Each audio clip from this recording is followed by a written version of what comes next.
Hello everyone, कैसे हैं आप सब। एग्जाम ट्रिक्स में आपका स्वागत है। हम पढ़ रहे हैं मैथमेटिक्स या क्वांट, जिसमें से हमारा 3D का पार्ट चल रहा है। मेंसुरेशन हम पढ़ रहे हैं 3D में।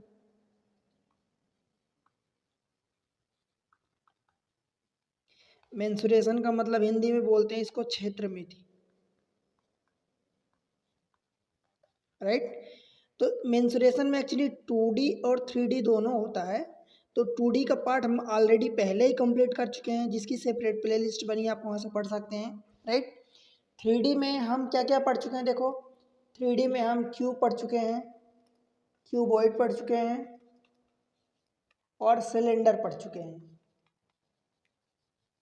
ठीक। सिलेंडर, ये तीनों टॉपिक बहुत अच्छे से सिंपल भाषा में एक डिटेल में सारी चीज़ें मैं आपको क्लियर करवा चुका हूँ, पढ़ा चुका हूँ, ठीक है। आज हम पढ़ने वाले हैं कोण। कोण को हिंदी में बोलते हैं शंकु,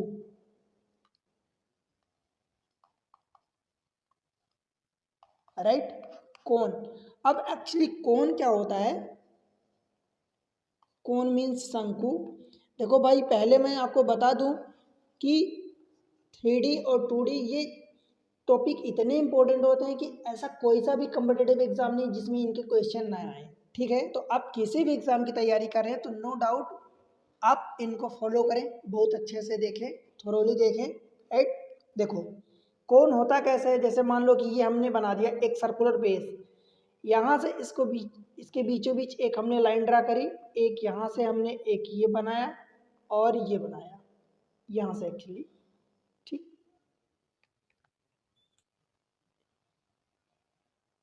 ये लाइन, ये इस टाइप का कोण होता है। अगर मैं इसको और बनाऊं तो देखो एक्चुअली क्या होता है, ये लाइन हो गई, एक लाइन हमने यहाँ से ड्रा कर दी, ये कोण हो गया, ये हमारी रेडियस हो जाती है, राइट। अब अगर आप देखोगे तो सबसे पहले मेन इंपॉर्टेंट चीज़ ये कि आपको समझना ये है कि ये सिलेंडर का एक तिहाई पार्ट होता है। जैसे सिलेंडर होता है, जैसे लेट से मान लो कि मान में ये सिलेंडर ऐसा होता है, सिलेंडर। अगर सिलेंडर को आप बनाते हो तो सिलेंडर को अगर 3 हिस्से में काट दो तो देखो, एक पार्ट ये है तो यहाँ से एक तिहाई, जब आप इसको काटोगे सिलेंडर गोल होता है, जैसे ऐसे सिलेंडर होता है,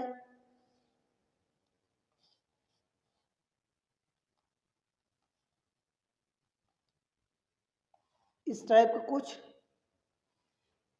ठीक है। तो एक पार्ट ये हो गया, एक पार्ट ये हो गया और एक पार्ट ये हो गया, 3 पार्ट। तो सिलेंडर को जब 3 पार्ट में अलग अलग काट दिया जाता है तो एक पार्ट जो होता है, मतलब सिलेंडर का एक तिहाई, 1/3 पार्ट क्या होता है, कोण बनता है। इतनी बात क्लियर हुई आपको।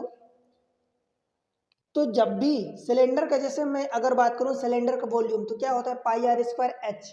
तो क्योंकि इसका सिलेंडर का एक तिहाई पार्ट होता है, इसलिए इसका वॉल्यूम हमेशा 1/3 हो जाता है। सिलेंडर का volume pi r square h होता है। देखो, सिलेंडर का वॉल्यूम क्या होता है, volume pi r square h. तो कोण का वॉल्यूम क्या हो जाएगा, एक तिहाई इसका, क्योंकि उसका 1/3 होता है पार्ट, तो 1/3 of pi r square h, ये कोण का हो जाता है, ठीक है, याद रहेगा। बताओ, अगर मैं इसमें बात करूं कि रेडियस आपकी, तो रेडियस यही होती है, कितनी होती है, ये वाली, यही रेडियस होती है, और ये अपनी हाइट हो जाती है, ठीक है। इतना पार्ट ये हाइट हो जाती है। बताओ भाई, क्लियर है। तो जब ये वाला पार्ट हाइट है तो ये लाइन जो आप ड्रा किए हो ये भी तो हाइट ही होगी ना, होगी कि नहीं। अब ये आर है, ये एच है, यहाँ पर परपेंडिकुलर राइट एंगल ट्रायंगल बन गया, तो भाई ये वाली लेंथ क्या होगी, ये पाइथागोरस थ्योरम से हाइपोटेनस यानी कर्ण हो जाएगी, तो कर्ण आपकी एल हो जाएगी। और ये एल होती क्या है, पाइथागोरस थ्योरम जब लगाओगे तो h square plus are square, आप यही लगाओगे पाइथागोरस थ्योरम से। तो आपकी एल जो होगी square root of H square plus are square हो जाएगा। ठीक है, अब देखो इसकी जो कर्व सरफेस एरिया होती है, कर्व सरफेस एरिया, अब आप कहोगे कर्व सरफेस एरिया क्या होती है, तो कोन में भाई सिलेंडर में हम क्या करते थे, ये ऊपर वाली सरफेस और नीचे वाली सरफेस को हम छोड़ देते थे, ये वाला पार्ट और ये वाला पार्ट, तो बचा हुआ पार्ट जितना ये वाला पूरा पार्ट होता था वो हमारी कर्व सरफेस एरिया होती थी। सेम चीज़ें यहाँ भी है। देखो एक तो ये पार्ट है, इस वाले पार्ट को, और ऊपर तो कुछ है ही नहीं, ऊपर देखो ये वाला पार्ट इतना है, एक पॉइंट है, तो पॉइंट की एरिया क्या होगी, जीरो होगी। ठीक है, पॉइंट की एरिया लगभग निगलेक्टेड होगी, तो इसकी तो एरिया उधर कुछ है नहीं, यहाँ की एरिया है, तो ये तो टोटल सरफेस एरिया में काउंट होगी। हाँ भाई ये चीज़ें बची है कि ये वाला पार्ट, ये जो जितना बीच का बचा है, ठीक है, तो ये वाला पूरा पार्ट क्या होगा, curve surface area of the cone. तो curve surface area of the cone क्या होता है, पाई आर, यहाँ पर एल हो जाता है, कोन में एल। अब एल क्या है, तो एल यही है square root of H square plus are square, Pythagoras theorem आप लगाओगे। ठीक है, क्यों, क्योंकि ये रेडियस होती है और ये हाइट हो गई, इन दोनों के बीच में ये परपेंडिकुलर एंगल बन रहा है 90 डिग्री का, और जहाँ भी 90 डिग्री का एंगल बनता है वहाँ पाइथागोरस थ्योरम लग जाती है। ठीक, लगा सकते हैं, राइट। तो पाई आर एल, एल को क्या बोलते हैं, स्लांट हाइट बोलते हैं, हिंदी में इसको तिर्यक ऊंचाई बोलते हैं। ठीक है भाई, बताओ, क्लियर है। अब अगर मैं टोटल सरफेस एरिया की बात करूं, तो भाई क्या करोगे, टोटल सरफेस एरिया में ये जो बेस होता है और जो ऊपर नीचे जितना अगर है तो उसकी एरिया को हम ऐड कर देते हैं, तो टोटल सरफेस एरिया आ जाती है। किसमें ऐड करते हैं, कर्व सरफेस एरिया में। तो कर्व सरफेस एरिया प्लस, देखो बेस, सर्कुलर बेस है, अगर कोई और बेस दिया रहेगा, रेक्टेंगुलर दिया रहेगा या स्क्वायर रूप का कुछ दिया रहेगा या ट्रायंगुलर दे रहेगा, जिस भी टाइप का बेस दिया रहेगा उस टाइप का बेस आप ऐड करोगे। तो सर्कुलर बेस जनरली होता है, तो सर्कुलर बेस की एरिया कितनी होती है, पाई आर स्क्वायर, तो मैं पाई आर स्क्वायर इसकी ऐड कर दिया। ऊपर वाले की एरिया कुछ भी नहीं है, दैट मीन्स इसको हम जीरो कर देंगे। ठीक है, तो ये क्या हो गया, कर्व सरफेस एरिया कितनी है, देखो कर्व सरफेस एरिया पाई आर एल, और ये कितनी एरिया है सर्कुलर बेस की, पाई आर स्क्वायर। क्या मैं पाई आर कॉमन ले लूँ, आर प्लस एल, ये टोटल सरफेस एरिया होती है। बताओ भाई, एक ये फार्मूला आपको याद रखना है, एक कर्व सरफेस एरिया का याद रखना है, और एक इसके वॉल्यूम का याद रखना है। ठीक है, समझ आया। ये जो कर्व सरफेस एरिया होती है, इसको आपको पता है कि इसको वक्र पृष्ठ का बोलते हैं, वक्र पृष्ठ का क्षेत्रफल। ठीक है, और टोटल सरफेस एरिया को संपूर्ण पृष्ठ का क्षेत्रफल।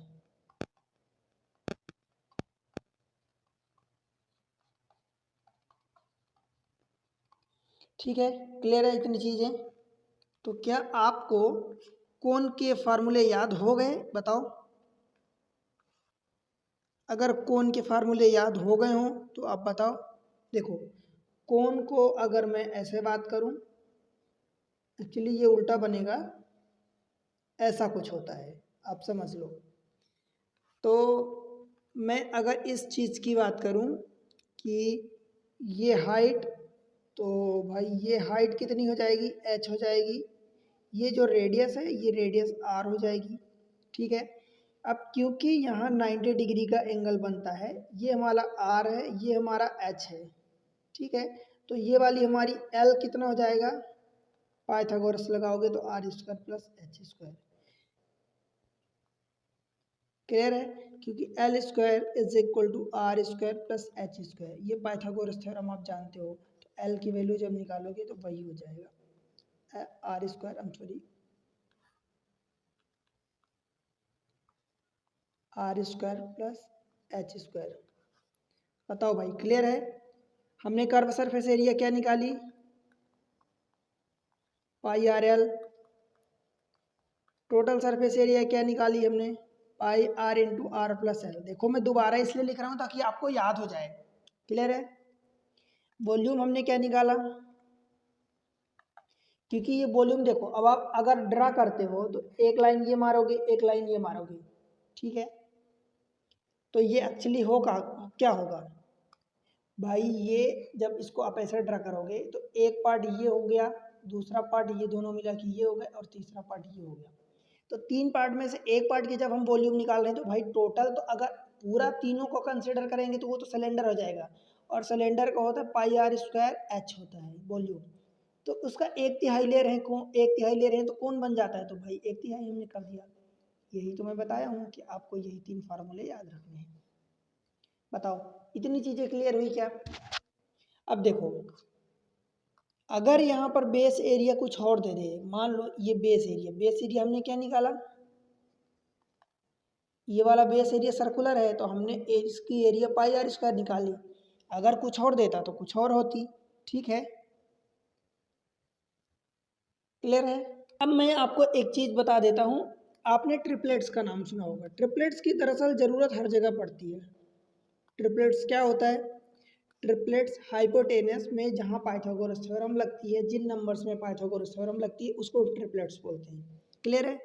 तो जैसे मान लो कि लेट से कि अगर एक राइट एंगल ट्रायंगल बना है, सपोज मान लो कि मैं एक राइट एंगल ट्रायंगल बना देता हूँ, ये राइट एंगल ट्रायंगल बना है, ठीक है, ये 90 डिग्री एंगल हो गया। अब यहाँ पर जैसे ही 90 बना तो लेट से कि दिस इज ए बी और ये सी हो गया, क्लियर है। अगर मान लो कि ये 3 है, ये 4 है, तो ये वाली साइड कितनी होगी भाई, 3 का स्क्वायर प्लस 4 का स्क्वायर, स्क्वायर रूट के अंदर 3 का स्क्वायर 9, 4 का स्क्वायर 6, 16, तो 16 और 9 25, 25 का स्क्वायर रूट 5 हो जाता है। तो ट्रिपलेट्स में क्या होता है, 3 4 5। अब अगर ये पहला हुआ, इसमें आप के लगा दो, तो भाई अगर यहाँ के लगाओगे, यहाँ के लगाओगे तो यहाँ भी के हो जाएगा। मीन्स आप इसमें के यानी किसी भी नंबर का मल्टीप्लाई कर सकते हो। के की वैल्यू कुछ भी हो सकती है, 0.1 हो सकती है, 0.5 हो सकती है, 5 हो सकती है, 9 हो सकती है, 16 हो सकती है, 50 हो सकती है, 70 हो सकती है, कुछ भी हो सकता है, एक नंबर कुछ भी हो सकता है। तो आप इसको ऐसा समझ सकते हो, 3 के 4 के 5 के, ये ट्रिपलेट्स होता है। ट्रिपलेट्स का मतलब जहाँ पाइथागोरस थ्योरम लग जाए वही हमारा ट्रिपलेट्स कहलाएगा, क्लियर है इतनी चीज़, राइट। और देखो देखो ट्रिपलेट्स तो बहुत सारे होते हैं, पर कुछ कॉमन होता है जो फ्रिक्वेंटली यूज़ होते रहते हैं, मैं उनको आपको लिख देता हूँ, बता देता हूँ, आप उनको एटलीस्ट याद रखें। याद करने के लिए बहुत सारे हैं, 5 12 13, ठीक है। दूसरा इसमें आप के लगा लेना, सब जगह के लग जाएगा, ठीक है। फिर एक होता है 7 24 और 25, मतलब अगर इनमें से कोई भी दो साइड आपको दी गई तो तीसरी साइड आप बता सकते हो आराम से कि वही होगा। ध्यान रहे सबसे बड़ी साइड जो होती है वो हमारी हाइपोटेनस होती है, ठीक है, हाइपोटेनस। और उसके अलावा एक बेस होती है, परपेंडिकुलर होती है, क्लियर है। चौथा देखो, चौथे में क्या होता है, एक 9 होता है, 40 होता है, 41 होता है। क्योंकि भाई मैं ये चीज़ें अगर आपको याद रहेंगी तो ये चीज़ें पता है मैं क्यों बता रहा हूँ, क्योंकि अगर आपको कई बार इनका मल्टीपल मिलेगा, कई बार आपको हो सकता है कि डायरेक्ट 3 के 4 के 5 के ना मिले, हो सकता है आपको 6 मिले, 10 मिले, 6 मिले, 8 मिले एंड 10 मिले, या आप इसी चीज़ को उल्टा लिख सकते हो 6 8 10। मान लो एक ट्रायंगल दिया है, उसकी एक साइड 6 है और एक साइड 10 है, तो आप बता सकते हो कि 6 10, इसका मतलब एक साइड कितनी होगी, 8 होगी। आप बिना कैलकुलेट करे ये डायरेक्ट बता सकते हो, नहीं तो फिर आप कैलकुलेट करोगे, भाई ये हाइपोटेनस है तो 10 का स्क्वायर 100 माइनस 6 का स्क्वायर 36, फिर इसको कैलकुलेट करोगे ये 64, फिर इसका स्क्वायर रूट लोगे 8। तो ये चीज़ें आप डायरेक्ट लिखोगे अगर आपको ट्रिपलेट्स याद है तो ये एटलीस्ट 4 तो याद रखना, और भी ट्रिपलेट्स होते हैं, ठीक है। इनका कुछ भी मल्टीपल आए कि मान लो कि 9, मान लो कि लेट से कि सपोज 0.2 का मल्टीप्लाई किया है, मान लो कि 1.8 हो गया, 8 हो गया एंड 8.2 हो गया, ऐसा मान लो एक ये दिया है और एक ये दिया है, तो भाई आप यहाँ समझोगे कि अगर 2 इन दोनों में कॉमन लेते हो तो कितना हो जाएगा, ये 0.2 कॉमन ले लेते हो तो ये 9 हो जाएगा, ये 40 हो जाएगा, तो ये वाली 41 होगी। अब 41 में 0.2 कॉमन लिया तो उसमें भी मल्टीप्लाई करोगे, राइट। अब चलो चलते हैं क्वेश्चन पर और आपको समझाता हूँ बेहतर तरीके से। बस आपको क्या करना है, बार बार फिगर नहीं बनाना है, ठीक है, डायरेक्ट समझना है जितनी चीज़ें हैं, क्योंकि एग्जाम में आप हर बार फिगर नहीं, हर बार क्या फिगर बना ही नहीं पाओगे। हाँ, कभी कभी डाउट होता है तो थोड़ा सा हम कल्पना करने के लिए वो चीज़ें बना लेते हैं, राइट। देखो, if the diameter if the diameter of the base of a cone is 18 centimeter and its curved surface area this much, then height आपसे पूछा है, राइट। अब क्या दिया है, डायामीटर दिया है, तो भाई डायामीटर 2r होता है और ये दिया है 18, तो क्या आप r की वैल्यू यहाँ से फाइंड कर सकते हो, r की वैल्यू 9 हो जाएगी। ध्यान रहे, कोन में आपको दो ही चीज़ों की जरूरत पड़ती है, एक r की और एक h की। जैसे ही आप r निकाल लोगे, h निकाल लोगे, तो l की जरूरत पड़ती है, तो l तो r और h से ही निकलेगा, तो r h अल्टीमेटली आपको निकालना है ना, बस आपका काम हो जाएगा, ठीक। आपके पास r की वैल्यू आ गई, आपसे h की वैल्यू पूछा है, तो उसके लिए कुछ ना कुछ आपको दिया होगा। देखो, इट्स कर्व सरफेस एरिया, भाई कर्व सरफेस एरिया कितनी होती है, पाई आर एल, और ये दिया है आपको 424 424 2/7। जब इसको सॉल्व करोगे तो 7 का मल्टीप्लाई, 7 चौक 28, 2 30, कैरी 3, 7 दूनी 14, 3 17, कैरी 1, 7 चौक 28, 1 29 तो बटे 7, ये ठीक है।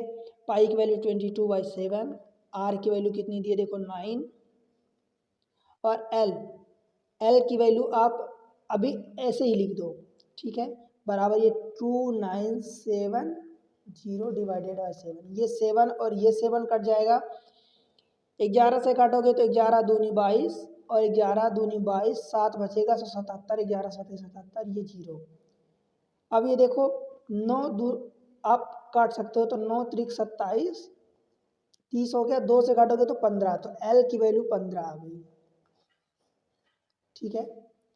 अब देखो, अगर आपको इतनी बात की अंडरस्टैंडिंग है कि ट्रिपलेट्स होता है, ट्रिपलेट्स में भाई हमने 3K 4K और 5K पढ़ा है, तो एल मतलब हाइपोटेनस होता है, तो ये क्या दिया है, देखो ये 3 का मल्टीपल है, कितना 3 का मल्टीपल 3 इंटू 3 है, के की वैल्यू 3 हो गई, ये वाला अपने को फाइंड करना है।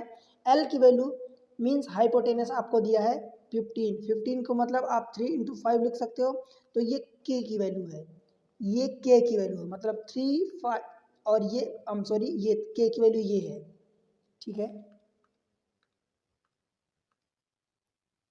के की वैल्यू यहाँ पर ये वाला 3 है और ये वाला 3 है, तो ये 3 5, तो ये वाला क्या होगा, ये 4 पार्ट होगा 4K, अब के की वैल्यू 3 है तो 4 इंटू 3 मीन्स 12 हो गया आपका। तो आपने बिना कोई कैलकुलेट किए हुए, बिना पाइथागोरस थ्योरम लगाए, आपने ट्रिपलेट्स की हेल्प से कैलकुलेट कर लिया। क्या कैलकुलेट कर लिया, आपको या तो आधार दो चीज़ें दिया होगा, क्योंकि हाइपोटेनस में या तो एक दो ये दो दिया होगा तो इसको पूछेगा, या ये वाला और ये दिया होगा तो आपसे ये पूछेगा, या फिर ये और ये दिया होगा तो आपसे ये वाला पूछेगा, कोई दो दिया रहेगा तो आपको तीसरा निकालना रहेगा। तो with the help of triplets you can find easily the other third side, ठीक है। तो ये 12 हो जाएगा, तो हाइट आपकी कितनी हो जाएगी 12, ठीक है, समझ आया। आई होप कि आपको बन जाएगा, कोई दिक्कत नहीं होने वाली। चलो अगले क्वेश्चन को देखते हैं, क्वेश्चन नंबर 2। अच्छा ये बताओ, कौन होता कैसे है, कौन आप इमेजिन करोगे तो, अगर जैसे मान लो कि गांव में क्या होता है जनरली, कि जब अनाज अनाज गांव में या कहीं भी आप मान लो कि रोटी बना रहे हो, तो रोटी जब आप बनाने के लिए जब आटा निकालते होंगे, या मान लो कि लेट से कि जो कुछ गर्ल्स हैं या फीमेल हैं तो वो जनरली रोटी बनाते होंगे, चपाती, या और अदर शब्दों में समझाऊं तो गांव में जैसे ही जब अनाज होता है, तो अनाज होता है तो जैसे जब वहाँ से यहाँ से किसी एक जगह पर उसको ऐसा गिराते हैं ऊपर से, तो वो जनरली एक हीप टाइप का बन जाता है, एक शंकु ढेर टाइप का बनता है। तो ढेर ऐसे ही होता है कि नीचे सर्कुलर बेस होता है और ऊपर वो धीरे धीरे धीरे धीरे करके ऐसे कम होने लगता है, ठीक है। तो यही तो अल्टीमेटली होता है हमारा कोन, कोन क्या होता है, यही होता है ना। यही चीज़ें होती है कि वो कोण का रूप ले लेता है, ठीक है, यही चीज़ें कोण होती हैं। तो अब चलते हैं हम डायरेक्ट सवाल पर। अ हीप, देखो मैं दो लैंग्वेज में दिया हूँ क्वेश्चन, आप अपने अकॉर्डिंग रीड कर लेना, मैं किसी एक लैंग्वेज में पढ़ूंगा, ठीक है। गेहूं का एक ढेर एक शंकु के आकार का है जिसका आधार व्यास 8.4 मीटर, आधार व्यास 8.4 मीटर है, यानी डायरेक्ट आप इसकी रेडियस आधे लिखोगे 4.2, ठीक है, मीटर है। और उसकी ऊंचाई 1.75 मीटर है, ऊंचाई मतलब हाइट दिया है 1.75 मीटर, ठीक है। ढेर को कैनवस से ढकना है तो कैनवस का क्षेत्रफल मीटर में कितना आवश्यक है। अब देखो एक चीज हमेशा मतलब हमेशा ध्यान रखना, मैं आपको बता रहा हूँ, ऐसी चीज़ें आपको कोई बताते नहीं है जल्दी से, बस क्वेश्चन करवा देंगे और आपके माइंड में वो एक डाउट बना रहता है कि हमने इसको लिया क्या लिया था, क्यों ले रहे हैं। देखो हमेशा ध्यान रखना कि अगर मान लो कोण है तो भाई कोण है, मैं एक कोण बना देता हूँ, तो अगर कोण आप बनाओगे तो उसको कैनवस कैनवस से मान लो लेट से कि ढकते हो, मान लो ये कोण है, ठीक है। तो कोन को अगर आप कैनवस कैनवस का मतलब कपड़ा हो गया कुछ भी हो गया, ऐसे ढकना है उसको, तो ढकोगे तो ये वाला बेस है, तो भाई जमीन पर थोड़ी ढकने आओगे, आप जमीन पर तो नहीं ढकोगे, ढकोगे क्या, ये वाली साइड, ये वाली साइड, इतना वाला पार्ट ढकोगे, ठीक है, यही पार्ट ढकोगे। और इसको ढकने के लिए जब आप कपड़ा लेने जाते हो मार्केट में, शर्ट का या पैंट का कपड़ा लेने जाते हो, तो कपड़ा कैसा होता है भाई, वो रेक्टेंगुलर फेस टाइप का होता है, क्योंकि कपड़े का जो होता है गोल में एक राउंड में राउंडेड होता है पैंट शर्ट का कपड़ा, ठीक है। तो जब आप लेने जाते हो पैंट का कपड़ा तो उसकी चौड़ाई फिक्स होती है, उसकी चौड़ाई फिक्स होती है, ठीक है, लंबाई उसकी चेंज रहती है। तो अगर आप बच्चों के लिए लेने जा रहे हो तो अलग देंगे, एक स्टैंडर्ड ह्यूमन के लिए पर्सन के लिए लेने जा रहे हो तो पैंट का या शर्ट का कपड़ा तो अलग साइज का काटेंगे, एक आदमी बहुत मोटा है तो उसके लिए एक अलग लंबाई का काटेंगे कपड़ा, परंतु चौड़ाई उसकी फिक्स होती है। मतलब समझो कि वो जो कपड़ा होता है आप लेने जाते हो, कपड़ा जो होता है वो रेक्टेंगुलर फेस का होता है, आयत टाइप का होता है, लंबाई चौड़ाई होती है उसकी, ठीक है, समझ आया। अब लंबाई चौड़ाई तो फिक्स है, अगर चौड़ाई के बराबर लंबाई काट दिया तो वो स्क्वायर बन जाएगा यानी वर्ग बन जाएगा, और अलग अलग काट दिया मतलब चौड़ाई से अलग काट दिया लंबाई को तो वो आयत बन गया, रेक्टेंगल बन गया, ठीक है। तो जो कपड़ा ढकते हैं वो हमेशा रेक्टेंगुलर टाइप का होता है, ये आपको ध्यान रखना है। और इसको ढकने के लिए हमेशा हमेशा ध्यान रखना, कर्व सरफेस एरिया आप ढकोगे यानी कर्व सरफेस एरिया लगाओगे, टोटल सरफेस एरिया नहीं लगाओगे, क्यों, क्योंकि भाई ये वाला पार्ट तो जीरो ही होता है, ठीक, क्योंकि ये एक पॉइंट है, और ये दूसरा पार्ट जो जमीन पर है, भाई जमीन को हम थोड़ी ढकने जाते हैं, हम जब टेंट लगाते हैं तो देखो अब आप जो नीचे जमीन पर बिछाते हैं दरी वरी उसकी गिनती आप मत करना, ठीक है, क्योंकि वो चीज़ें फिर अलग हो जाती हैं। परंतु टेंट जब लगाते हैं, कोई रहते हैं या टेंट लगाते हैं तो वो जनरली ऊपर की चीज़ों को कवर करते हैं, ये वाली चीज़ों को, ठीक है। आई होप कि आप मैं जो समझाना चाह रहा हूँ आप समझ गए। तो हमेशा कर्व सरफेस एरिया लगाते हैं, देखो तो हम कर्व सरफेस एरिया फाइंड करेंगे और कर्व सरफेस एरिया होती है पाई आर एल। अब इम्पोर्टेंट यहाँ पर ये है कि आपको एल फाइंड करना, आपको आर दिया है और एच दिया है। अब देखो अब कैसे फाइंड करोगे भाई, इन दोनों में आपको पता है कि ट्रिपलेट्स लगेगा कहीं ना कहीं क्या ट्रिपलेट तो लगना ही है। अब हो सकता है कि जो ट्रिपलेट्स आपने 4-6 याद करे हैं उनमें से हो, या हो सकता है उसके बाहर हो। देखो अब क्या करोगे, तो सबसे पहले तो इनमें जो भी कॉमन मैक्सिमम नंबर दिख रहा है वो कॉमन ले लो। तो जो हमने ट्रिपलेट्स याद किया है हो सकता है कि उनमें से फंस जाए, तो इन दोनों में कॉमन क्या है भाई, अगर हम 3 कॉमन लेते हैं मान लो, तो 3 यानी 0.3 कॉमन ले लेते हैं, तो इसमें क्या बचेगा 14×42 14, और इस वाले में क्या बचेगा 3 कॉमन लोगे तो नहीं मिलेगा 3, देखो 5 7 5 12 13 नहीं कटेगा, कुछ और कॉमन लेते हैं 7 कॉमन लेते हैं 0.7, तो 0. जब 7 कॉमन लोगे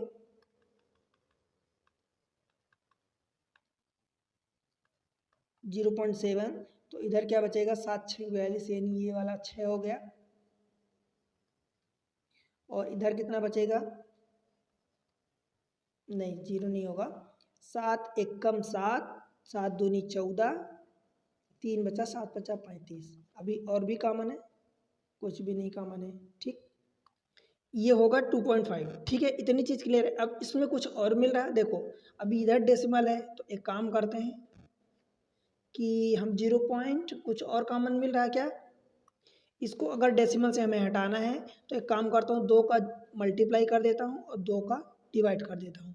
तो 2 का जब डिवाइड करूँगा तो 0.7/2, 2 का मल्टीप्लाई करूँगा तो ये 12, इधर 2 का मल्टीप्लाई करूँगा तो ये 5 हो जाएगा, ठीक है।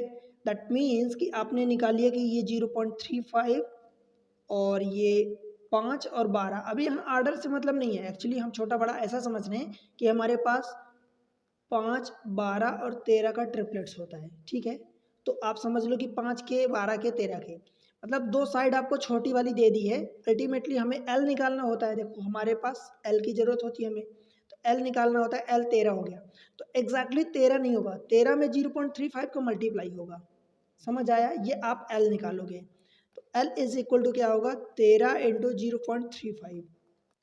अब 13 पचे 65, कैरी 6, 13 तिया 39 और 6 45, 2 पॉइंट के बाद डेसिमल लगाए तो 4.55, ठीक है। समझ आया, ये चीज़ आपकी एल आ गई। अब आप पाई आर एल निकाल लो, या एल की वैल्यू आप ये मल्टीप्लाई करो या डायरेक्ट यहीं लिख दो। तो कर्व सरफेस एरिया आपकी क्या हो जाएगी, पाई आर एल मतलब 22/7। आर की वैल्यू आपने कितनी निकाली, देखो 4.2 इंटू दिस मच, या 13 इंटू 13 इंटू 0.35। बताओ भाई, 7 से काटोगे तो 7 6 42 यानी 0.6। इस 0.6 का इधर मल्टीप्लाई करोगे तो कितना हो जाएगा, देखो अब इसको सॉल्व करना है। अल्टीमेटली 6 का मल्टीप्लाई करोगे, 6 पंचे 30, कैरी 3, 6 18, 3 21। अब इसमें 0 पॉइंट यहाँ डेसिमल लगेगा, क्यों, क्योंकि एक डेसिमल ये है, एक ये है। अब इसको मल्टीप्लाई कर लो, आपका आंसर आ जाएगा। अब देखो हम क्या है, डायरेक्ट मल्टीप्लाई करने नहीं जाएंगे भाई, हमें क्या करना है, हमें आंसर निकालना है। अब आंसर निकालना है तो कैसे, देखो यूनिट डिजिट चेक करते हैं। यहाँ 2 है, यहाँ 3 है, तो 3 दूनी 6, यहाँ 1 है, 0 को हटाओ तो 0.21, तो 3 दूनी 6, 1 कम 6, आखिरी में तो 6 आने वाला है। अब आखिरी में 6 कहाँ कहाँ है, ये देखो, एक तो यहाँ है, यहाँ नहीं है, तो 2 ऑप्शन तो हमारे पहले ही हट गए। अगर मान लो एक ही ऑप्शन होता है, ये वाला ऑप्शन गया,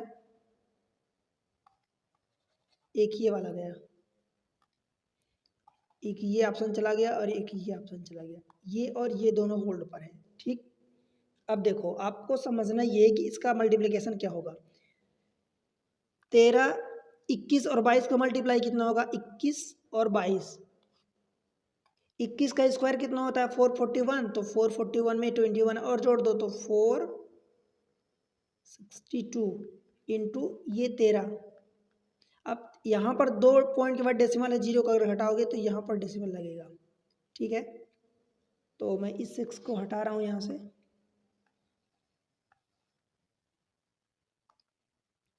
इसको मल्टीप्लाई करोगे 13 दूनी 26, कैरी 2, 13 6 78, 2 80, कैरी 8, 13 चौको 52 और 8 60, तो 60.06 ये आपका आंसर हो जाएगा, ऑप्शन ए, ठीक है।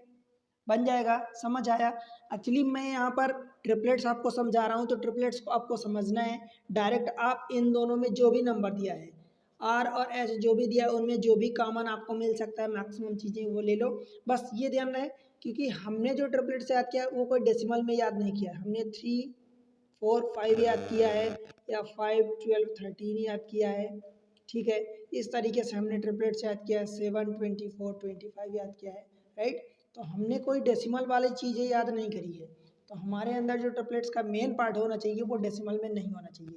हाँ, इधर चीज़ें जितनी कॉमन है वो तो रहेंगी, किसी भी चीज़ का मल्टीप्लाई कर सकता है। क्वेश्चन नंबर 3 देखते हैं। अब ये सवाल दिया है तीसरा वाला, the radius of a circular cone is 6 centimetre and height 7 centimetre, then its volume of the cone, right. Cone का वॉल्यूम निकालना है भाई। कोन का वॉल्यूम क्या होता है, सिलेंडर का 1/3, 1/3 पाई आर स्क्वायर एच। हमारे पास आर की वैल्यू भी गिवन है, एच की वैल्यू भी गिवन है, हम डायरेक्ट वैल्यू पुट कर देंगे। 1/3 पाई की value 22/7 R means 6 into 6 into H means 7। ये 7 कट जाएगा, 3 2 जा 6, 6 दूनी 12, 12 इंटू 22 यानी 12 दूनी 24 और 2 26, 264, क्योंकि वॉल्यूम है सेंटीमीटर क्यूब में हमें फाइंड करना है। ठीक है, 264 आपका आंसर ए हो जाएगा। एसएससी का क्वेश्चन है। ठीक है, बताओ कोई दिक्कत? तो सवाल ऐसे ही होते दोस्त, आपको समझना पड़ता है कि क्या दिया है, क्या फाइंड करना है। अगर कुछ ऐसी चीज़ें दी है जो हमें फाइंड करना है उनमें से नहीं है, तो जो हमें फाइंड करना है वो हम कैलकुलेट करते हैं। चलते हैं अगले के सवाल पर। Question number 4, the radius and height of a right circular cone are in the ratio this much.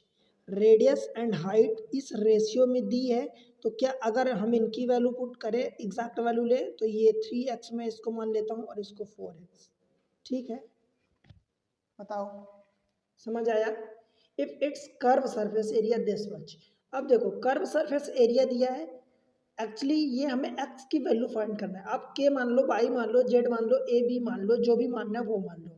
क्योंकि ये रेशियो दिया है तो रेशियो से तो हम उसकी एग्जैक्ट वैल्यू नहीं निकालेंगे, क्योंकि हो सकता है कि वो 6 8 हो जाए वैल्यू, या 12 16 हो जाए, या कुछ और हो जाए, 9 और 12 हो जाए, कुछ भी हो सकती है, राइट? तो हमें कर्व सरफेस एरिया उस x की वैल्यू फाइंड करने के लिए दिया है। ये दिया है 240 पाई, होती क्या कर्व सरफेस एरिया? पाई आर एल, यही होती है। तो देखो पाई की वैल्यू, पाई हम ऐसे ही रखेंगे, या यूं कहूँ कि पाई पाई कैंसिल आउट हो गया। ठीक है, ये पाई और ये पाई कैंसिल आउट हो गया, तो आर, आर की वैल्यू देखो कितना दिया है, देखो यहाँ से 3x इंटू एल। क्या अगर r की वैल्यू 3x है, h की वैल्यू 4x है, तो ट्रिपलेट्स की हेल्प से l की वैल्यू आप फाइंड कर पाओगे 5x? बताओ भाई। तो ये 5x हो गया, इज इक्वल टू 240। देखो 5 3 15 और 15 एकम 15, 9 बचेगा, 15 छक्का 90, एक्स स्क्वायर बचेगा, ये 3 और 5 कट गया, एक्स स्क्वायर बराबर 16। एक्स की वैल्यू आप क्या निकाल सकते हो? 4। ठीक है, x की वैल्यू निकल गई, तो इसका आयतन आप जो भी आप निकालना चाहते हो, आयतन क्या होता है? इन्हीं का मल्टीप्लीकेशन ही होता है, 1/3 पाई आर स्क्वायर एच। अब देखो, अब आप चाहे तो x, यहाँ पर आपको r की और h की वैल्यू है, तो यहाँ पर आप x और y की वैल्यू पुट करो, या फिर ये कर लो कि यहाँ x का स्क्वायर होगा, यहाँ पर x होगा तो x क्यूब, तो डायरेक्ट आप यहाँ पर ये रख दोगे, तो ये 1/3 22/7 पाई की वैल्यू हो गई। r की वैल्यू कितनी है? 3x 3। अब मैं x की वैल्यू डायरेक्ट, क्योंकि मुझे पता है कि क्यूब आएगा, यहाँ पर एक्स स्क्वायर आएगा, यहाँ पर x आएगा, तो मैं x क्यूब डायरेक्ट लिखूंगा, या आप डायरेक्ट मल्टीप्लाई करके फिर उसका स्क्वायर कर लो, कोई दिक्कत नहीं, एक ही बात है। 3 का स्क्वायर यानी 3 इंटू 3, h की वैल्यू 4 है, तो ये 4। अब यहाँ पर क्यूब आएगा, इसलिए मैं x का क्यूब डायरेक्ट 64 लिख रहा हूँ। बताओ भाई, 4 का क्यूब 64। ठीक है, देखो ये 3 से 3 कट जाएगा, एक, क्लियर है? अच्छा देखो, ये पाई की वैल्यू डायरेक्ट उसने आंसर में रखा है, तो मैं इस चीज़ को 22/7 ना रख के मैं इसकी जगह डायरेक्ट पाई रख दूंगा। क्यों? क्योंकि अपना आंसर जो है पाई के फॉर्म में दिया है। क्लियर हुई इतनी चीज़?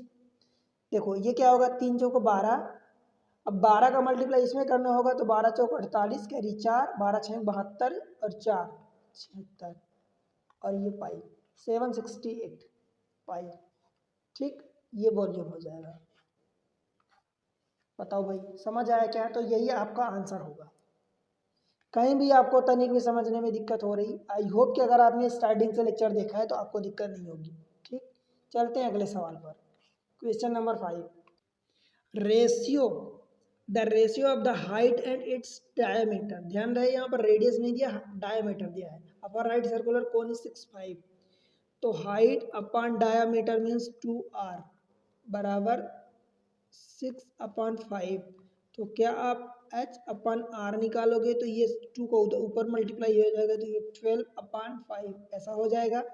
तो क्या आप l की वैल्यू यहाँ से डायरेक्ट आप कह सकते हो रेशियो में, ध्यान रहे ये एग्जैक्ट वैल्यू नहीं होगी, क्योंकि आप समझो h ratio r ratio l, आप ऐसा लिखोगे। ठीक है, क्लियर हुई चीज़ें? तो ये कितनी हो जाएंगी भाई,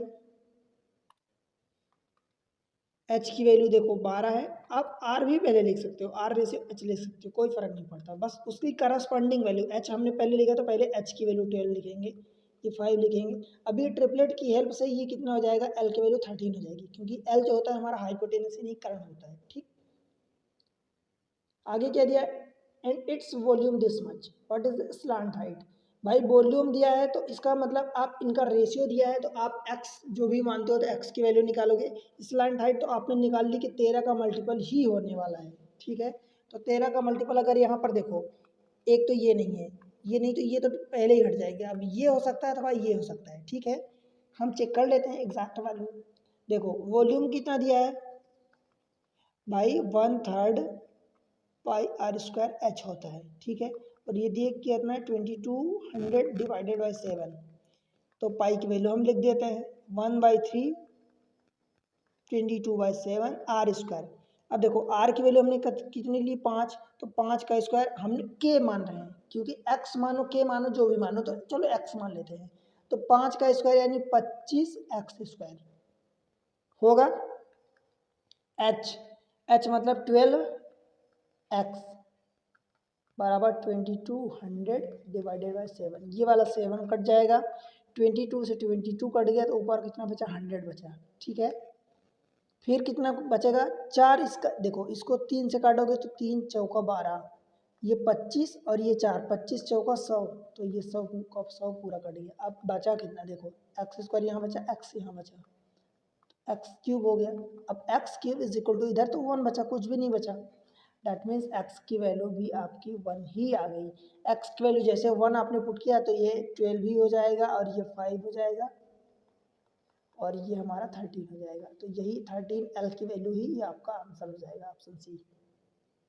बताओ भाई, एल की वैल्यू कितनी हो जाएगी 13x, यानी 13 इंटू 1 मीन्स 13। ठीक है, बन जाएगा। चलिए अगले सवाल पर, क्वेश्चन नंबर 6।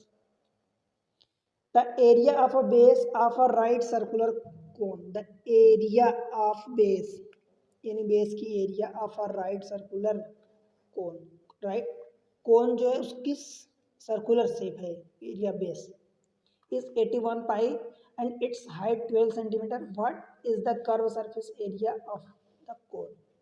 आसान सवाल है, कैसे करोगे? देखो आपको क्या दिया, राइट सर्कुलर कोन की एरिया दिया है, तो एरिया दिया है तो दैट मीन्स क्या दिया है आपको समझो। देखो समझना यही है कि आपको क्या दिया है, क्या पूछा है। देखो कर्व सरफेस एरिया आपसे पूछा है, कर्व सरफेस एरिया आपसे पूछा है, ठीक है, कोन की।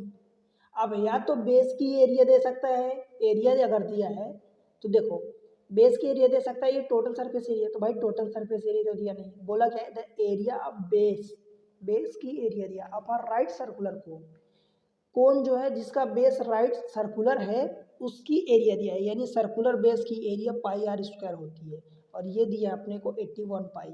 भाई ये चीज़ें लिखने की जरूरत नहीं है, आप मन में डायरेक्ट कर सकते हो कि पाई पाई कटेगा तो आर की वैल्यू 9 आ जाएगी, आप डायरेक्ट लिख सकते हो कि आर की वैल्यू 9, इतना लिखने की जरूरत नहीं है ये सब, ये वाला स्टेप। ठीक है, आपके दिमाग इतनी तेज हो चुकी है या हो जाएगी करते करते कि ये सब लिखने की जरूरत नहीं, डायरेक्ट आर की वैल्यू 9 दिया है आप ये लिखो, एंड इट्स हाइट 12 दिया है। अब ये 3 के मल्टीपल देखो है, 3 का मल्टीपल करोगे तो 3 इंटू 3, 3 इंटू 3, 3 इंटू 4, यानी 3 4 दिया है तो एल की वैल्यू 3 इंटू 5 हो जाएगा, यानी 15 हो जाएगा।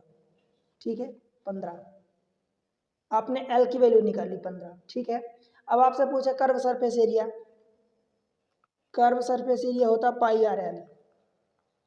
आंसर देखो पाई में दिया तो पाई के में ऐसे ही वैल्यू रख देंगे, पाई आर की वैल्यू कितनी दिया भाई 9 है और ये 15 है, तो 15 नहीं 135, मतलब 135 पाई। ठीक है, बताओ, ऑप्शन बी हो जाएगा। क्लियर है?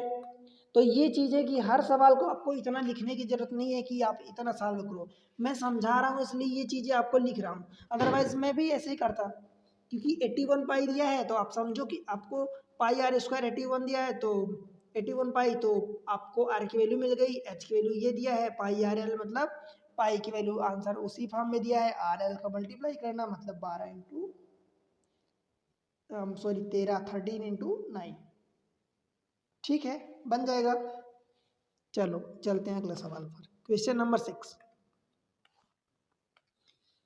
The ratio of the radii of two cone, दो कोन दिए हैं जिनकी रेडियस का रेशियो, यानी एक की R1 मान लो, एक की R2 मान लो, उनकी रेशियो दिया है 5, 6 एंड देयर वॉल्यूम, भाई वॉल्यूम दिया है V1, एक का मान लो, एक का V2 मान लो, तो 8/9 दिया है। तो दियर हाइट, मुझे पता था कि हाइट ही पूछेगा, क्योंकि वॉल्यूम को अगर देखोगे तो वॉल्यूम होता क्या भाई कोन का 1/3 पाई आर स्क्वायर एच। कुल मिला के आप ऐसा कह सकते हो कि 1/3 कॉन्स्टेंट है, पाई भी कॉन्स्टेंट है, दैट मीन्स की volume directly proportional to R square H है। ठीक है, समझ आया इतनी चीजें? तो बस यही करना है। अब जब इस चीज को आप ओपन करते हो, देखो मैं समझा रहा हूँ, लिखने की जरूरत नहीं है, समझा रहा हूँ। क्या होता है कि जब ये प्रोपोर्शनलिटी का लगा है, तो अगर आप एक का V1 मानोगे, एक का V2 मानोगे, जब कांस्टेंट साइन को, प्रोपोर्शनलिटी को हटाओगे, अगर सिर्फ आप भी लिखते कि V बराबर, तो आप लिखते के आर स्क्वायर एच, तो V1 में भी आप यही लिखते, V2 में भी आप वही कांस्टेंट लिखते, तो फिर जब रेशियो निकालोगे तो वो कांस्टेंट कट जाएगा, राइट। तो बचेगा क्या है यहाँ से, R1 square upon R2 square. Square क्यों? क्योंकि रेडियस का स्क्वायर है। फिर ये H1/H2, यहाँ पर स्क्वायर क्यों नहीं हुआ, क्योंकि भाई H की सिंगल पावर तो हमने सिंगल रख दिया। ठीक है, ये अलग है। V1 V2 का रेशियो दिया है, देखो ये समझाने की बात है, अगर आप इस टाइप के क्वेश्चन किए हो तो आप आसानी से कर पाओगे। ठीक है,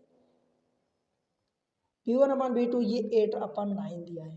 ठीक है, R1 square upon R2 square, भाई R1 की वैल्यू 5 दी है, तो 5 × 5 होगा, या 5 का स्क्वायर कर दो अपन 36 इंटू H1 H2 आपको पूछा है, H1/H2। ठीक है, देखो 9 से काटोगे तो 9 चौक 36। अब आपको H1/H2 निकालना है ना, H1/H2, तो ये 4 इधर जाएगा, तो 4 8 32, और ये 5 25 नीचे आएगा, यही आपका आंसर हो जाएगा 32:25, ऑप्शन डी। ठीक है, समझ आया? चले अगले सवाल पर। Question number 8, the circumference of base of a conical tent. क्या दिया? Circumference of a base of a conical tent. अब देखो 2πr दिया है, भाई मैं आपको हमेशा याद करवाया हूँ, सिलेंडर में अभी याद करवाया हूँ कि अगर ये 66 दिया है, जब हमारा 44 सर्कमफेरेंस होता है, तब हमारी रेडियस कितनी होती है? 7। अब अगर सर्कमफेरेंस इसका 1.5 गुना हो रहा है, तो रेडियस भी 1.5 गुना हो जाएगी। दैट मीन्स कि एक्चुअल में आपकी यहाँ पर रेडियस कितनी हो जाएगी? 1.5 गुना, यानी 10.5 हो जाएगी। 7 का 1.5 गुना, मतलब 7 × 1.5। बताओ भाई। ठीक है, if height of the tent कितनी दिया है आपको? 36 सेंटीमीटर दिया है, ये भी मीटर में है। But is the area of the canvas use for making the tent. अब ध्यान रहे कि कन्वेस को कवर करने के लिए जो टेंट की एरिया लगेगी, वो टेंट जो होगा वो रेक्टेंगुलर टाइप का होगा। ठीक है, समझ आया?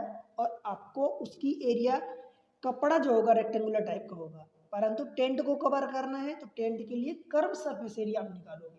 ठीक है, टेंट में हमेशा टेंट की कर्व सरफेस एरिया होती है, निकालते हैं, परंतु टेंट को कवर करने के लिए कपड़ा लगता है ना, तो कपड़ा जो होता है वो रेक्टेंगुलर टाइप का होता है। तो टेंट पर यहाँ पर हमें कर्व सरफेस एरिया निकालनी होगी, कर्व सरफेस एरिया, और वो होती है πRL।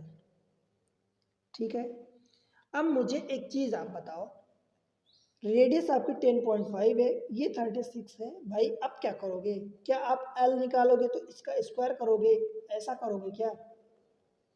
प्लस 36 का स्क्वायर, आप ऐसा करोगे? बताओ कितना टाइम लगेगा? सोचो, खुद सोचो, कैलकुलेट कर देना। ठीक है, तो ये चीजें आप नहीं करोगे, आप क्या करोगे? देखो रेडियस हमें पता है कि 7 का 1.5 गुना थी। ठीक है, तो जो हाइट दी है उसको भी हम 1.5 गुना, यानी 1.5 कॉमन ले लेंगे, तो कितना बचेगा भाई? 24 बचेगा। अब मुझे आप एक बात बताओ, 1.5 और ये मतलब 1.5 दोनों में कॉमन आ गया, तो ये एक्चुअल में नंबर क्या बचा? 7 और 24 के, मतलब 7 के 24 के 24 के ट्रिपलेट्स आपको समझ आया कि 7, 24 और 25 होता है ट्रिपलेट्स, तो ये 25 के हो जाएगा। अब के की वैल्यू यहाँ पर 1.5 है, तो एल की वैल्यू भी सेम चीज़ हो जाएगी, एल की वैल्यू 25 इंटू 1.5 और 25 का 1.5 गुना कितना होता है 37.5। ये आपकी एल आ गया, तो यहाँ पर बस वैल्यू पुट कर दो। Curve surface area pi 22/7, R की वैल्यू कितना दिया है 10.5, एल की वैल्यू या तो 37.5 लिखो या फिर ये लिख दो जो आपको समझ आए, 25 इंटू 3/2 लिख दो 1.5 को। ठीक है, देखो 7 से काटोगे तो 7 एक कम 7, 3 बचा 7 बचा 35, 1.5 बचा 1.5 बचा। ठीक है, इसको काटोगे तो ये कितना हो जाएगा, ये 11 हो जाएगा। फिर 25 है और ये 3 है, तो 25 से 75, बस मल्टीप्लाई करना है आपको, इंटू 11 इंटू 1.5। समझ आया? देखो इसको मल्टीप्लाई करोगे तो 11 5 55, कैरी 5, 11 7 77 और 5 82 इंटू 1.5, 15 50 75, देखो यहाँ लिख रहा हूँ, कैरी 7, 15 दूनी 30 7 37, कैरी 3, 15 8 120 और 3 23, डेसिमल एक पॉइंट के बाद है तो 1237.5, आपका आंसर हो जाएगा बी। ठीक है, बताओ भाई, बन जाएगा। और ये कर्व सरफेस एरिया आप निकाले हो तो किस में आएगी, ये सेंटीमीटर अथवा मीटर, जो भी यूनिट दी है उसकी स्क्वायर में आएगी। यहाँ पर मिनट मीटर दिया है तो मीटर का स्क्वायर होगा। क्लियर? चले अगले सवाल पर, question number 9। The height of a right circular cone 24 centimetre and radius 7 centimetre. देखो हाइट 24 दिया है, रेडियस दिया है, तो मतलब एल की वैल्यू 25 आ गई हमारे पास। ठीक है, what is the cost of painting the curve surface area of the cone at the rate of 6 per centimetre square. ठीक है, मतलब समझ में है, देखो हाइट रेडियस दिया है, मतलब आपने एल निकाल लिया। What is the cost of painting the curve surface area, मतलब जो उसकी कर्व सरफेस एरिया है, यानी ये वाला अगर कोन हो गया तो इस वाले इसको पेंट करने में और इसको पेंट करने में, ये वाला पार्ट, इस वाले पार्ट को पेंट नहीं किया जाएगा।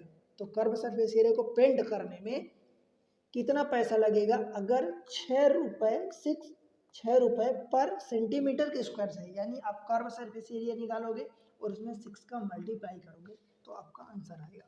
ठीक है, तो डायरेक्ट कर्व सरफेस एरिया हम निकालते हैं, कितनी होती है पाई आर एल।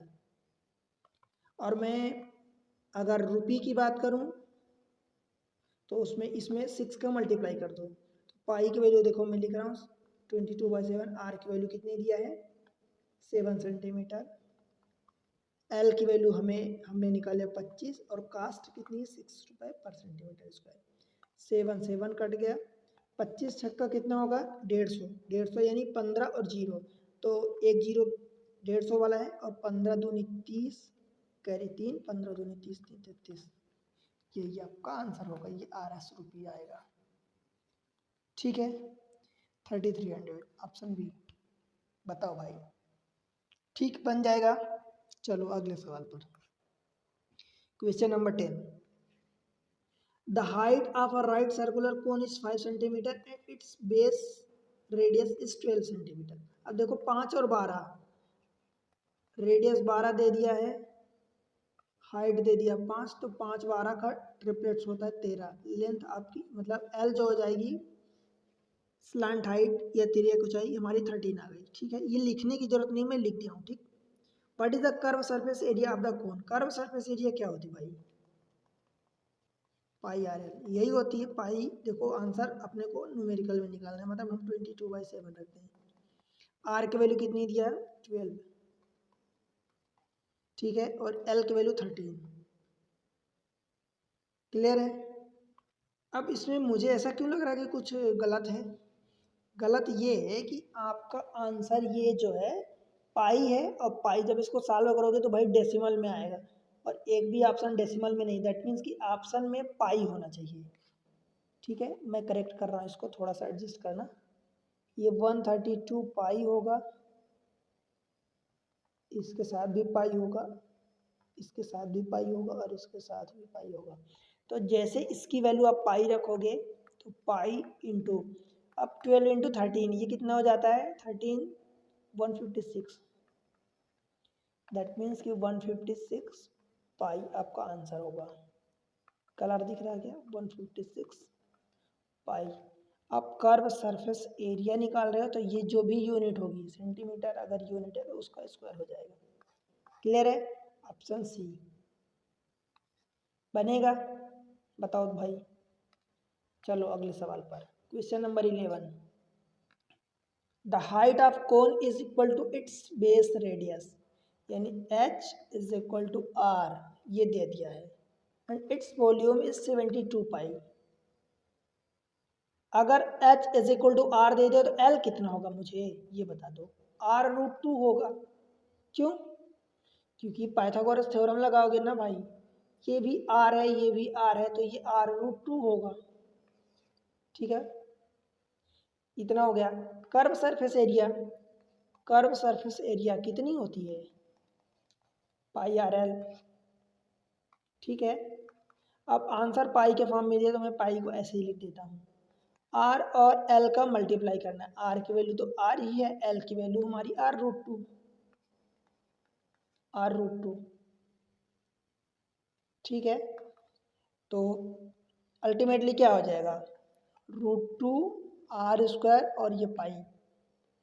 अब एक्चुअली आर की वैल्यू हमें दिया है, कुछ आइडिया दिया है हमें, क्या दिया है आइडिया, ये चीज़ें हमें पहले लिखनी चाहिए, कोई बात नहीं। इट्स वॉल्यूम 72 पाई, यहाँ लिख देता हूँ, वॉल्यूम बराबर 1/3 पाई r² h, और ये दिया है 72 पाई। तो पाई और पाई काट दिया, 3 का इधर मल्टीप्लाई कर दोगे, देखो r², तो r² हमने r ही रखा, h की जगह हमने r रख दिया, तो ये r हो गया। ठीक है, बराबर 3 का इधर मल्टीप्लाई करो तो 3 इंटू, अब देखो ये क्यूब बना तो हमें क्यूब बनाना पड़ेगा। क्लियर है, अब 72 है तो 9 8 72 होता है, तो मैं इसको 9 लिख दिया हूँ, इसको 8 लिख दिया हूँ। ठीक है, अब इसको देखो, ये 3 का स्क्वायर है, ये 3 है, तो ये 3 का क्यूब बन गया, और 8 को मैं 2 का क्यूब लिख सकता हूँ। क्या मैं अल्टीमेटली इधर से r³ is equal to 3 into 2 6 का क्यूब लिख सकता हूँ, तो r की वैल्यू हमारी 6 आ गई। ठीक है, यहाँ पर रख दो, तो 6 यहाँ रखोगे तो 6 6 36 √2 पाई, तो 36 √2 और पाई, यही हमारा आंसर हो जाएगा, कर्व सरफेस एरिया। बताओ भाई, ऑप्शन कौन सा हो जाएगा आपका, बी, 36 √2 पाई, रूट इतना ही है बस, पाई में नहीं है। ठीक, समझ आया। क्वेश्चन नंबर नेक्स्ट देखते हैं 12, क्या दिया सवाल में, एक लंबी वृत्त शंकु के आधार की परिधि 44 सेंटीमीटर है। ठीक है, परिधि यानी कितनी होती है, 2 पाई r बराबर 44 सेंटीमीटर, और इसकी ऊंचाई 24 है। ऊंचाई मतलब हाइट आपको दे दिया है 24। भाई r आप यहाँ से निकाल सकते हो। पहली बात ये कि मैं जो आपको याद करवाया हूँ कि अगर रेडियस हमारी 7 होती है तो सरकमफेरेंस 44 होता है, और एरिया यानी पाई r², ये कितना होता है 154। बताओ। ठीक है, इतना याद किया। तो जब ये सरकमफेरेंस 2 पाई r 44 दे दिया है, तो आप डायरेक्ट क्या नहीं कह सकते कि रेडियस आपकी 7 ही होगी, और जब रेडियस आपने निकाल लिया तो आप स्लांट हाइट निकाल सकते हो कि ये 7 24 25 का ट्रिपलेट्स होता है। बताओ भाई। ठीक है, तो आपसे पूछा है कि शंकु का वक्र पृष्ठ यानी कर्व सरफेस एरिया आपसे पूछा है, तो कर्व सरफेस एरिया कितनी होती है, और आंसर पाई के फॉर्म में नहीं दिया है, तो पाई r l होता है। आपको पाई की वैल्यू पुट करनी पड़ेगी, 22/7 r मतलब 7 और l मतलब 25। भाई ये 7 कट गया, 22 इंटू 25, 25 दूनी 50, 550। ठीक है, ये आपका आंसर हो गया बी, 92। ठीक, बताओ कहीं भी आपको कोई भी कंफ्यूजन लग रहा हो तो बताओ। एक एक चीज़ें मैं क्लियर कर रहा हूँ एकदम आसान भाषा में, ये चीज़ें मैं आपको समझा रहा हूँ तो मुझे हर एक चीज़ लिखनी पड़ती है, ये सब कुछ लिखना पड़ता है। जब आप खुद करोगे ना तो इन सब चीज़ों की कोई लिखने की जरूरत ही नहीं पड़ेगी, डायरेक्ट आर की वैल्यू आपने देखा, या एच की वैल्यू आपने ये देखा तो आर की वैल्यू आपकी आ गई, एल की वैल्यू आपने ये पुट किया, डायरेक्ट आपने ये आंसर लिखा, खट से कैलकुलेट कर लिया मल्टीप्लाई करके। ठीक, चलो अगले सवाल पर देखते हैं। Question number 13, the volume of a conical tent is 1232, ठीक है, and area of the base is this much. Volume of the conical tent, अब कॉनिकल टेंट है तो उसकी एरिया बेस मतलब कैसा होगा ये इंपॉर्टेंट है। ठीक, अब मुझे बताओ कि उसके आधार का क्षेत्रफल यानी एरिया ऑफ बेस कितना होता है, पाई आर स्क्वायर। और अगर ये 154 दे दिया है तो भाई मैं कह सकता हूँ कि रेडियस की वैल्यू 7 हो गई। कहाँ से आया, वही कि अगर रेडियस की वैल्यू 7 होती है तो सरकमफेरेंस 44 होता है और एरिया पाई आर स्क्वायर जो होती है वो कितनी होती है भाई, 154 होती है। सिलेंडर में मैं आपको 4-5 याद करवाया हूँ, ठीक है, क्लियर है। अब उसको हमेशा याद रखना, आपका काम बहुत आसान हो जाएगा, आपकी स्पीड डबल या ट्रिपल हो जाएगी। ठीक, ये चीज़ें, रेडियस आपने 7 फाइंड कर लिया। Find the length of the canvas required to bolt the tent if width of the canvas 2 metre. अब देखो length of the canvas required, मैं आपको पहले ही बता चुका हूँ कि जो कैनवस के लिए जो कपड़े की जरूरत पड़ेगी, टेंट की जरूरत पड़ेगी, तो दरअसल क्या होता है कि आप एरिया जब निकालते हो तो कर्व सरफेस एरिया निकालते हो, परंतु आपको जो कपड़ा लगेगा, कपड़ा हमेशा रेक्टेंगुलर होता है। जब आप कपड़ा लेने जाते हो पैंट का या शर्ट का, तो रेक्टेंगुलर फेस में एक थान होता है जिसमें एक गोली सी लकड़ी होती है, गोल की लकड़ी, ठीक है, और उसमें कपड़ा लपेटा हुआ होता है। तो जब उसको खोलते हैं तो उसकी चौड़ाई फिक्स होती है, वही चीज़ बोला है कि कैनवस की चौड़ाई फिक्स है 2 मीटर, ठीक है, उसकी लंबाई बतानी है आपको, फाइंड द लेंथ। तो ये कर्व सरफेस एरिया को आप क्या करोगे, आप लेंथ इंटू ब्रेड्थ करोगे, और ब्रेड्थ आपको दे दिया है 2 दे दिया है, ठीक है। तो कर्व सरफेस एरिया होती है पाई आर एल, मतलब पाई की वैल्यू देखो आंसर किस फॉर्म में दिया, पाई की वैल्यू मैं रख रहा हूँ 22/7, ठीक है। आर, आर की वैल्यू कितनी है, 7 है। अब इंपॉर्टेंट क्या है कि आप एल कहाँ से निकालोगे, तो एल, ये वाला एल अलग है और ये एल अलग है, ठीक है। मैं इस वाले एल को चलो कैपिटल एल रख रहा हूँ, ठीक है, और ये वाला एल आपको निकालना है। ये एल निकालने के लिए आपको देखो क्या दिया है, volume of the conical tent.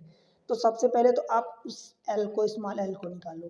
देखो वॉल्यूम दिया है आपको 1/3 पाई आर स्क्वायर एच, और ये दिया है 1232। तो अगर मैं यहाँ पर बात करूँ, पाई की value 22/7 into 1/3 into R square, R की वैल्यू कितना दिया 7, ठीक है। तो मैं 7 इंटू 7 लिख रहा हूँ इंटू एच, तो 1 7 ये कट गया, ठीक है। फिर 11 से काटोगे तो 11 दूनी 22, 11 से काटोगे 11 1 में 11, 1 बचा 13 हुआ, 11 1 में 11, 2 बचा 11 दूनी 22, ठीक है। फिर 2 और ये 7 14, तो 14 और 7 112 होगा। 3 का जब मल्टीप्लाई करोगे तो एच की वैल्यू 7 21 आ गई, ठीक है, समझ आया।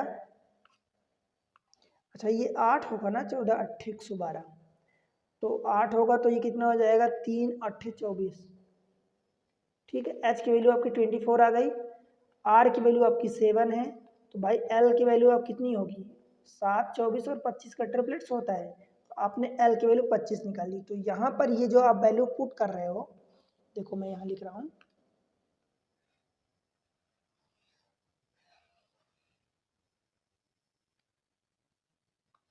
एक्चुअली ये अब जब आप ये लिखोगे पाई आर एल की वैल्यू, तो देखो पाई आर एल बराबर लेंथ इंटू ब्रेड्थ, लेंथ आपको निकालना है, ब्रेड्थ 2 दिया है, ठीक। पाई की वैल्यू रखोगे 22/7, क्योंकि पाई की वैल्यू के फॉर्म में हमें निकालना है आर, आर की वैल्यू हमारी 7 है, एल की वैल्यू हमारी यहाँ से 25 हमने निकाला, इस वाले एल की लेंथ इंटू ब्रेड्थ, ये 2, ब्रेड्थ 2, ये एल अलग है भाई। देखो कपड़ा जो होता है, आप जो कपड़ा टेंट में कोन में लगाते हो वो कपड़ा रेक्टेंगुलर फेस का होता है, और उसको कवर करने के लिए जिस एरिया में आप कवर करते हो वो एरिया हमेशा कर्व सरफेस एरिया होती है। कभी भी टोटल सरफेस एरिया बराबर मत करना या बेस की एरिया मत करना, ठीक है। ये 7 और ये 7 कट जाएगा, ठीक है, ये 2 से काटोगे तो ये 11 कटेगा। तो इस L की वैल्यू 11 इंटू 25, 11 पचे 55, 11 दूनी 22, 5 27, 275 यूनिट मीटर। Option D. बताओ भाई, क्लियर हुआ? ठीक है, चलिए अगले सवाल पर। क्वेश्चन नंबर 14 देखो, the area base of a right circular cone this much दिया है। अब बेस की एरिया क्या होती है भाई? देखो जैसे ये मुझे दिखा बेस की एरिया पाई आर स्क्वायर, तो पाई पाई कट जाएगा, आर स्क्वायर बराबर 400, तो आर बराबर हमने 20 निकाल लिया। बताओ भाई, क्लियर हुआ क्या? आर बराबर 20, ठीक है, एंड इट्स हाइट 15। देखो अब 5 दोनों में कॉमन है, तो भाई 5 के की वैल्यू हो गई तो 3 के 4 के, तो मतलब एल की वैल्यू कितनी हो गई? 5 इंटू 5 यानी 25 के। समझ आया क्या? हमने ट्रिपलेट्स की हेल्प से एल निकाल लिया। The curve surface area, curve surface area देखो पाई के फॉर्म में आंसर दिया है। कर्व सरफेस एरिया होती पाई आर एल, मतलब एक्चुअली आर और एल का मल्टीप्लाई करना है ना दोस्त। तो ये 20 इंटू 25 मतलब 500 पाई, 25 दूनी 50 और 0 500 पाई। आपका आंसर डायरेक्ट आ गया। बताओ इसमें क्या कंफ्यूजन है? कहीं भी कुछ भी आपको लगा क्या जो कंफ्यूजिंग हो? ठीक है, समझ आया? चलो, क्योंकि मैं ज़्यादा टाइम आपका नहीं लेना चाहता, मैं चाहता हूँ कि आसान भाषा में समझाऊँ, ताकि आप ऐसे ही क्वेश्चन इसी अप्रोच को लगा के आप एग्ज़ाम में हल करो और फटाफट आंसर निकालो। ठीक है, क्वेश्चन नंबर 15 आज का आखिरी सवाल। The radius and height of a cone are in the ratio this much, यानी आर अपन एच दिया है 4/3। The ratio of the curve surface area and total surface area of the cone, ये आपको बताना है। Curve surface area upon total surface area बताना है। तो कर्व सरफेस एरिया होती है pi r l, total surface area होती है pi r into r plus L. भाई पाई आर कट गया, बचा क्या एक्चुअल में? L upon R plus L. अब मुझे ये बताओ कि 3 4 अगर ये है, तो अगर मैं ऐसा लिखूं कि R ratio H ratio L, तो आर की वैल्यू 4 है, तो ये 4 3 और 5 का ट्रिपलेट्स हो जाएगा। ये एच को पहले लिख दो, कोई फर्क नहीं पड़ता। ठीक है, अब इन दोनों को ऊपर एल है, तो एल मतलब 5। अब आपको एक्स रखना है तो एक्स रख दो, क्योंकि नीचे भी एक्स आएगा ना, तो एक्स एक्स कट जाएगा डायरेक्ट। चलो मैं आप अगर कहो तो 5 रख दूँ, एक्स रख देता हूँ, कोई बात नहीं। नीचे आर प्लस एल, भाई आर कितना है? 4 है और ये 5 है, तो 4 और 4x प्लस 5x, यही होगा। ऊपर 5x, नीचे 5 और 9x, तो x x देखो अल्टीमेटली कट ही गया ना, बचा क्या? 5 डिवाइडेड बाई 9 या 5:9 का रेशियो आ गया। ठीक है, 5 9 ऑप्शन ए। तो इस तरीके से आपके सवाल ऐसे ही होते हैं, आसान होते हैं। आपको अगर बेसिक अंडरस्टैंडिंग है, आपने तरीके से पढ़ा है, अच्छी जगह से पढ़ाई की है, आसान भाषा में पढ़ा है, वो चीज़ें समझ आई हैं, तो डेफिनेटली आप कर लोगे। ठीक है, देखो मैं आपके लिए काफ़ी मेहनत करता हूँ। वीडियो बनाने में, मटेरियल कलेक्ट करने में, ये सारी चीज़ों में काफ़ी मेहनत लगती है, काफ़ी टाइम लगता है। आपसे सिर्फ इतनी उम्मीद करता हूँ कि चैनल अपना एग्ज़ाम ट्रिक्स जो है आप ही का चैनल है। ठीक है, सारी चीज़ें सेपरेटली एक प्लेलिस्ट बनी है, प्लेलिस्ट में अवेलेबल है। आप उनको जाके देखो, समझो, सीखो और अपना टारगेट अचीव करो। एग्ज़ाम में फोड़ के आओ, एग्ज़ाम को क्रैक करो, अच्छे नंबर लाओ, सेलेक्ट हो। ठीक है, आप जिस दिन एक कमेंट्स में भी मेंशन करोगे कि आपका सिलेक्शन हो गया, उसमें मेरा एक छोटा सा भी अगर योगदान रहा तो मुझे बहुत खुशी होगी। ठीक है, तो बस वीडियो को आप लाइक करके चैनल को सब्सक्राइब कर ले, अपने दोस्तों के साथ शेयर कर दे, और एक प्यारे से कमेंट सेक्शन में अपना रिव्यू जो भी है वो बताएं। ठीक है, मिलते हैं अगले लेक्चर में, तब तक के लिए बाय बाय।